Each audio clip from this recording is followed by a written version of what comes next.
అది లేదు.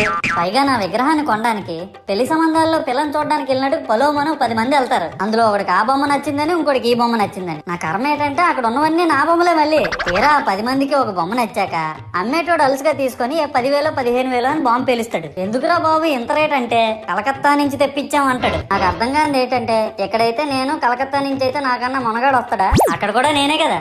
ఇలా నన్ను బజార్లో పెట్టి బేరం ఆడి నా మొహానికి ముసుగేసి వ్యాన్ ఎక్కిస్తారు. ఆ వ్యాన్ డ్రైవర్ గాడు నేనున్నానని కూడా చూడకుండా ఏదో ఆలోచించుకుంటూ డ్రైవ్ చేస్తా గతకల్లో గబ్బి గుబ్బి అని తించేసి నా కాల్లో చెయ్యి ఎరగొట్టేస్తాడు. ఈ విషయం చందాలు ఇచ్చిన చిన్నోళ్ళకి తెలిస్తే మళ్ళీ ఇరిగిపోయిన బొమ్మ పెట్టకూడదని ఏ బొమ్మ రాసి కవర్ చేసేస్తాడు. సరేలే జరిగిందేదో జరిగింది, నా భక్తులే కదా, కూల్ బ్రో అని చిల్లయ్యే లోపు నన్ను పందిర్లో పెట్టి ముసుగు తీసి నాకన్నా పొడుగుండే సౌండ్ బాక్సులు 2 నా చెవులు పక్కన పెట్టి డీజే గణేష్ బ్రో అని చెప్పి నా పాటలను కూనీ చేస్తారు. సరేలే పిల్లలు కదా, ఇప్పుడు కాకపోతే ఎప్పుడు ఎంజాయ్ చేస్తారు, కాసేపట్లో పూజ స్టార్ట్ చేస్తారని వెయిట్ చేస్తా ఉంటే ఆ 5 రూపాయల వ్రతకల్పన బుక్ చూస్తే